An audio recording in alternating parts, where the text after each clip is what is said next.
I went to the Avatar: The Last Airbender concert, and of course, I had to knit a vest for it. 사실은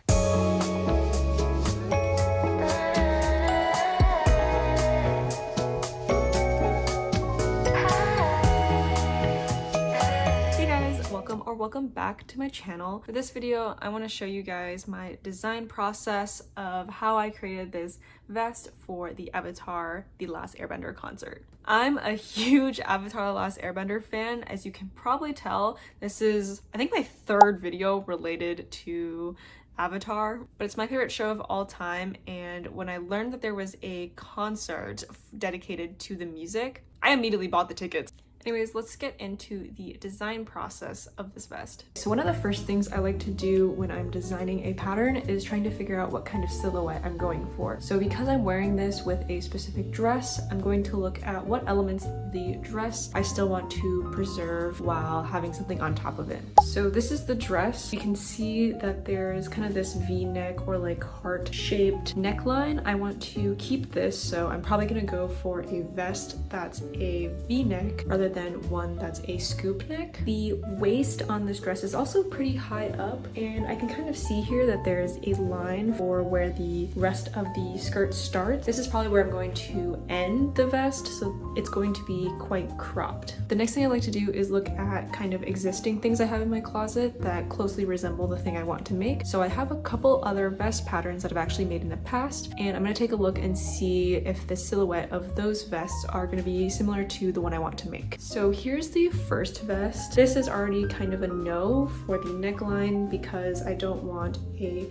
scooped or crew neck neckline like this, but I think I like the shape of it and I like the length. So the crop length is perfect. Also, if you're wondering, this is a petite knit pattern. It's one of her vests. Here's another vest I have. This is my whale shark vest, and this one is much boxier than the petite knit vest. Because I'm wearing a dress, I think I want it to be more fitted, so this boxy silhouette isn't what I'm looking for, but I really like the whale motif and design on the front, so I think I'm going to take this part of the vest and add it to my design. It also has a V-neck, and a V-neck is definitely the neckline that I'm going to go with for this pattern. I have one last vest, and this is probably the most similar to the pattern that I'm going to make. This is a V-neck. The length is good and it's not too boxy. One thing is I'm not going to do cables for this. I am going to just do stockinette stitch and then probably do duplicate stitch to do embroidery. Okay, so now that I've looked at some silhouettes, I now go into Fresco and do some drawings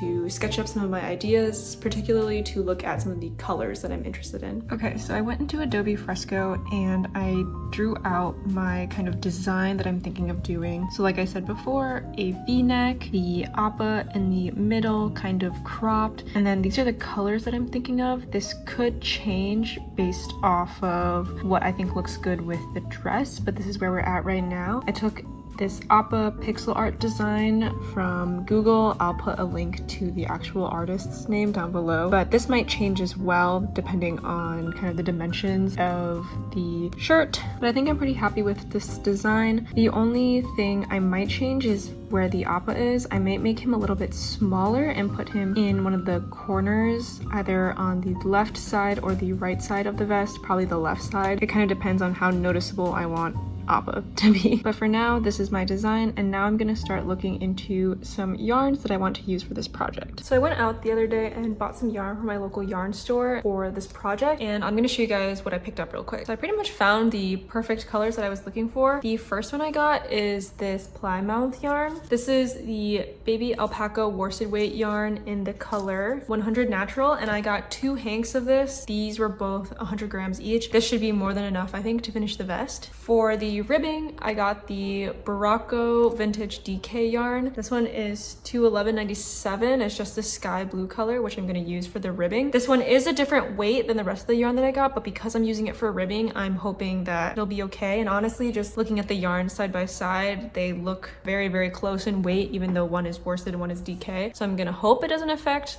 the final product in the end, but we'll see. I just liked this color blue the most out of all the other ones that I saw, so I gave in and got this baby blue color. This one also matches my dress a bit more than some of the other ones did too. And then for the accents, I got the Barocco Merino 401 in this black color and in a brown color. So this is going to be Appa's horns and any toe or eye details, and then his arrow and markings will be in this brown color. So now I'm gonna get started and do some swatching. I kind of already started my gauge swatch. This is what it looks like so far. I'm gonna get it up to maybe 4 inches about, and then block it, do my gauge swatch, and see how many stitches I'll have to cast on for the back of the vest.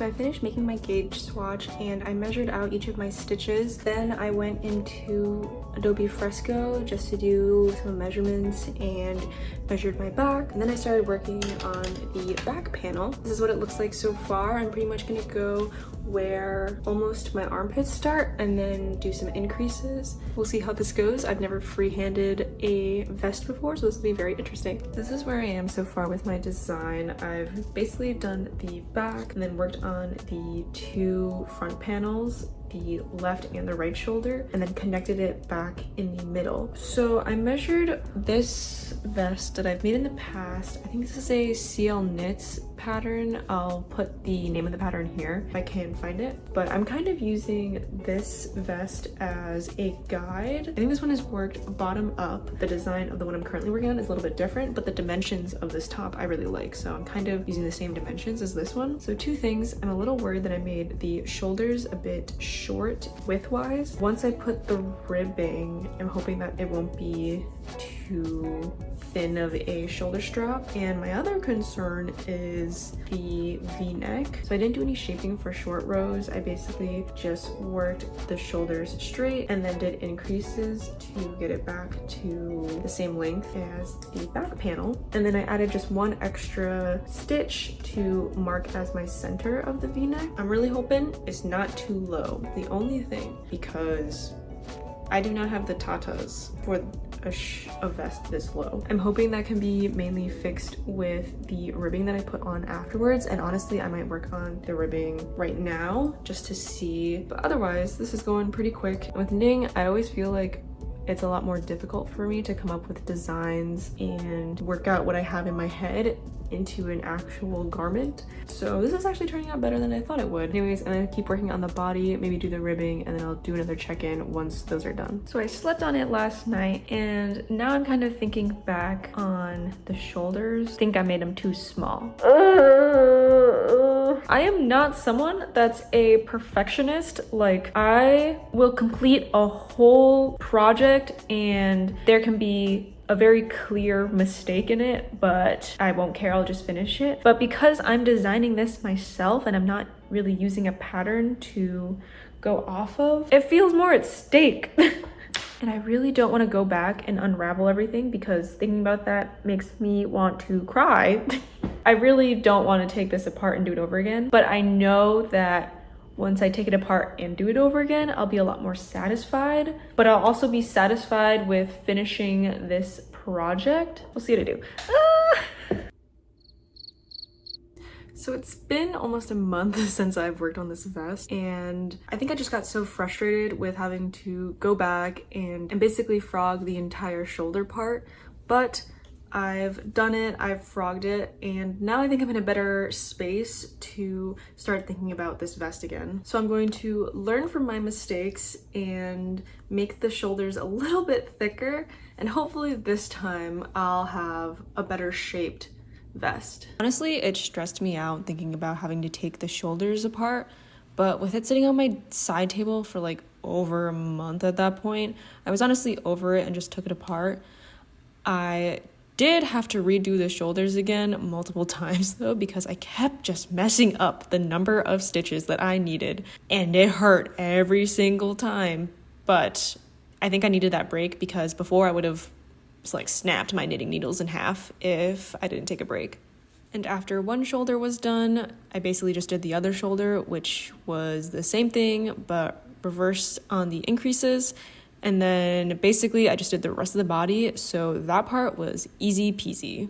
And honestly, this is my favorite part of knitting. I love just kind of the mindlessness of stockinette stitch. I can watch movies, TV shows. The movie that I was watching during this clip was actually Twitches. I think this is the first one, which honestly, okay, side tangent. As a kid, I thought I saw Twitches too, like way more, but watching the second one and the first one is just so much better, okay?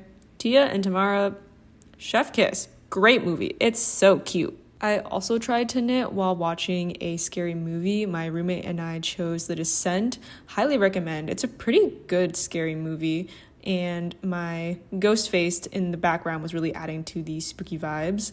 But after a while, I tried on the vest just to make sure that the length and the v-neck, the shoulders, that everything looked good, which slay, she does.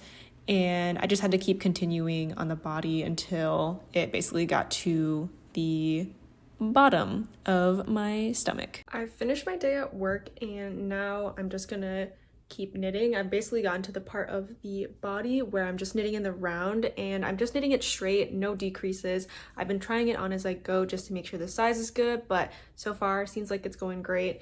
And I'm just going to keep working on the body. Once I kind of wrapped up the end of the body, it was time to do the ribbing.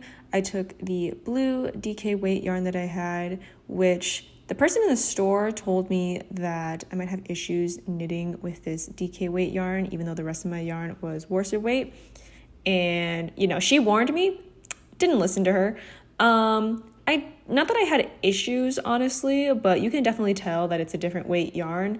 It doesn't bother me that much just because this is ribbing, so it's not that big of a deal to me, but you know, next time I'll listen to the expert. The V-neck is done. I still have the end of this attached to the white yarn because I'm not sure how long I want to make this top yet. I feel like it's always a good rule of thumb to do the armholes and the neckline first before you finish the bottom of the top. And I don't know why, but like in my head, once I finish the bottom of the top, I just want to be done making whatever I'm making. So doing it before then kind of just makes me happy that like I'm done making the top. But I think it's also useful because when you do the sleeves and the neckline, sometimes it does kind of pull up the rest of the top a bit. So it actually makes the vest shorter. And I have this chronic problem of making things cropped. I make things cropped and I know that it's because I'm not putting in the armholes or the neckline before I finish the bottom. So look, I'm trying to get better, okay? I fixed my chronic issues of not doing my gauge swatches, so now gotta finish my chronic issue of making cropped literally everything. And it'd be nice for once for me to make a vest or a top that's actually the correct length that I want it to be and not like an inch or two too short. So now, let's work on the armholes. Ignore my dirty mirror, but I basically just continued to work up the sleeve ribbing part, and I was able to finish both of them in the same day. Luckily, it's pretty simple. I just did a couple rows of ribbing, and after I finished the body of the vest, I moved on to the ribbing at the bottom. And I basically did a couple rounds of the blue and did one white stripe, finishing it off with another couple rounds of blue just to add that white color back in. I don't know, I thought the stripe looked really nice. Also, if you're wondering why I'm sitting in my car knitting, it's because I was visiting my boyfriend this weekend that I was filming this, and I was meeting some of his new friends the same day. So, you know, sometimes I just get overstimulated. I just need some alone time to myself and knit, and that's what I did. Except this time it was in my car. So I finished the base of the vest. But I think I'll show you when there's, you know, a little bit of light. Here is what the vest looked like when I was done. Obviously still had some ends that I needed to weave in, but now I'm starting to plan out where I was going to put my appa. So I put some stitch markers and I made a knitting colorwork chart which has Appa on it and the colors that I picked up from the yarn store a few weeks back. Then I basically spent the rest of the day working on my embroidery. I did this using, I think it's called like double stitch, duplicate stitch. That is what it's called. I just used duplicate stitch to basically do the outlines and all of the little color work parts.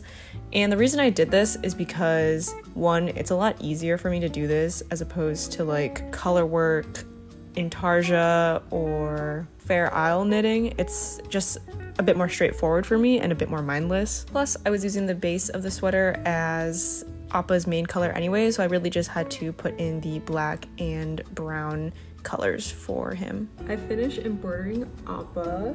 This is what he looks like. He's super cute. I did make a couple of changes to the chart that I originally made, mainly because kind of messed up when doing the outline, the black outline for Appa. So I had to revise a little bit because I realized that I didn't have the correct number of stitches, but it ended up being okay.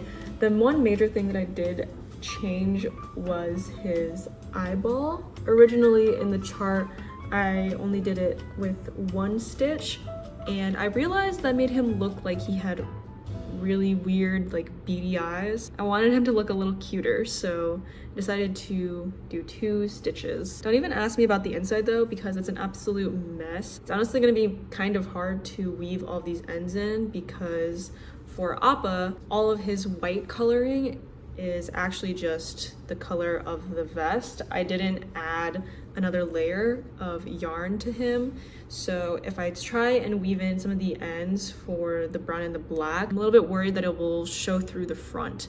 So I might have to just cut off the ends. Honestly, when I do duplicate stitch though, it's pretty secure and I'm never really worried about the ends coming apart. But knowing me, I probably won't ever weave in the ends. My whale shark vest still has ends on the inside of it that have never been woven in, so we'll see. Otherwise, this top is ready to go and I'll see you guys at the Avatar concert. And I completely forgot to do a grand reveal at the concert, so here's me doing it after the fact.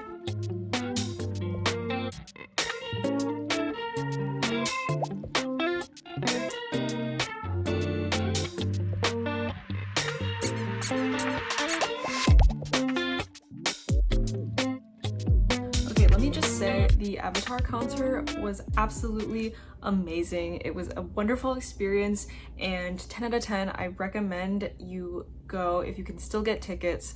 Hopefully they do a tour later in the future because I had a friend that wasn't able to go. So for all of those that weren't able to go, please buy tickets next time. I drove up the day before. I ended up staying with my boyfriend. So our concert was around 6:30, so we got dressed and ate really quickly before the concert. I of course wore the blue dress that I bought a month ago, and then on top I wore the Avatar vest that I made. And then my boyfriend attempted to match me and he wore this cute blue polo shirt. So we left a little bit early to go to the concert just to find parking. But unfortunately, that same day there was this huge parade going on, and so we were actually stuck in traffic for probably like 15 to 20 minutes. And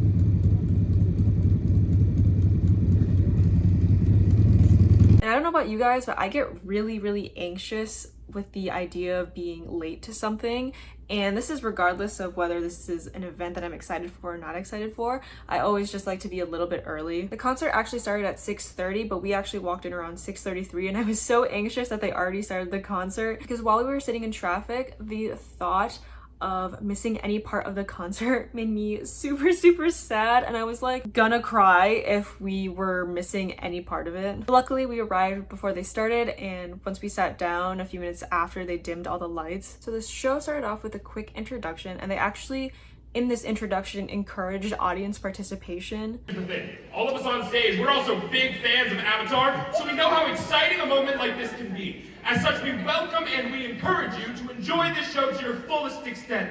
That means you're free to laugh with us, you're free to cry with us. And let me just get into that because this was something that I wasn't expecting. I grew up playing violin and performing in concerts, so it was a little strange for me for them to kind of encourage like heckling almost during the concert. They started the concert off with the opening sequence of the show, and I got immediate chills as, you know, you can hear Katara's voice with the opening sequence and hearing the music for the first time. I was almost getting emotional. I got immediate chills all over my arms. And right off the bat, people were cheering and clapping and screaming, and everyone was just so excited. How the concert was set up, there's basically 3 sections, one for each book. The first half of the concert covered book 1 and 2, and then after the intermission, it was just book 3.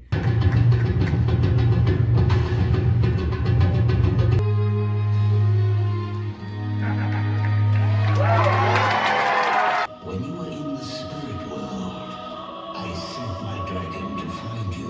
Winter, spring, summer, and fall. Winter, spring, summer, and fall.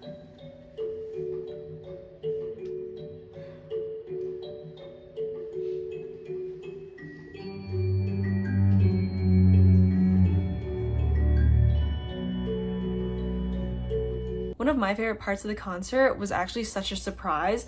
I ended up really liking a section dedicated to the episode Appa's Lost Days, and that really choked me up more than I thought it would. It's definitely the one that emotionally impacted me the most because my eyes were indeed wet.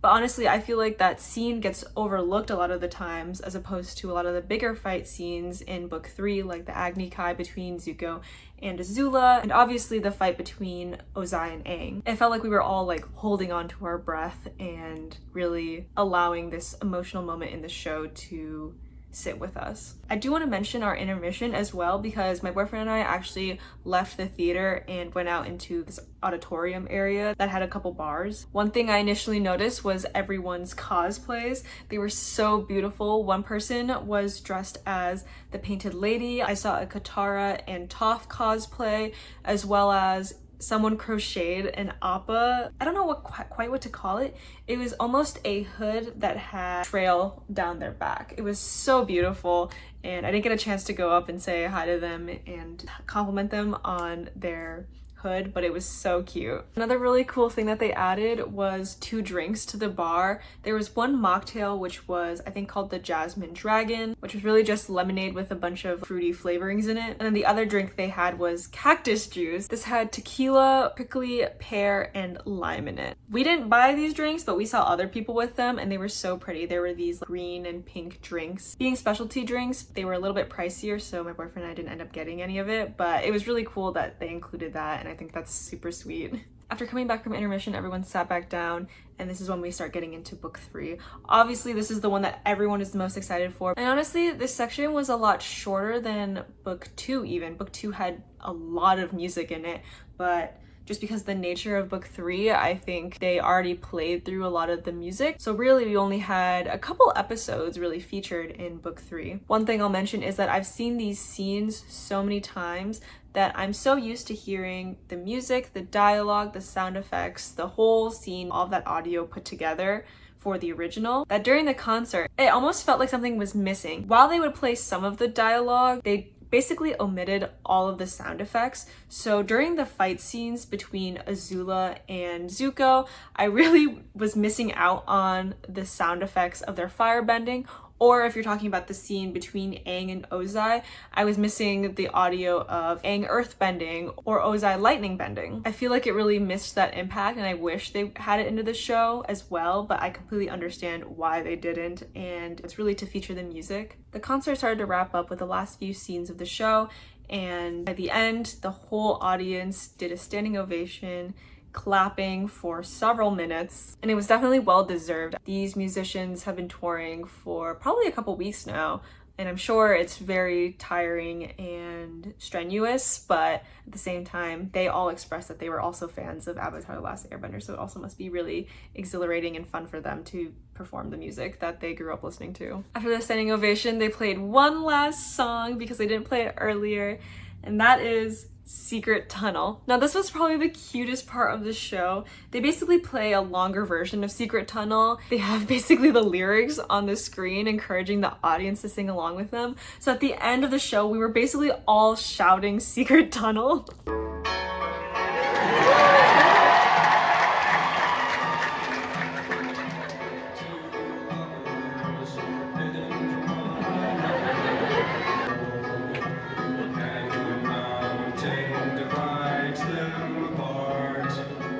forget the next couple of lines, but then it goes, secret tunnel, secret tunnel, through the mountains, secret, secret, secret, secret. And honestly, this was such a great way to wrap up the show. Again, there was another standing ovation and the musicians exited the stage and everyone was just so buzzed after the show. Now, one thing I kind of want to circle back on was the audience participation. Like I said before, this audience participation thing was something that I did not expect. And honestly, in some parts of the show, it kind of distracted me from the music. Sometimes people would clap over when the music was starting, and obviously with it being an orchestra, it's a little bit harder to hear. It's a little bit harder to hear the music. In other moments, it was almost annoying because there are some really emotional scenes in the show, and I'm the type of person to really take it in and feel sad in those moments.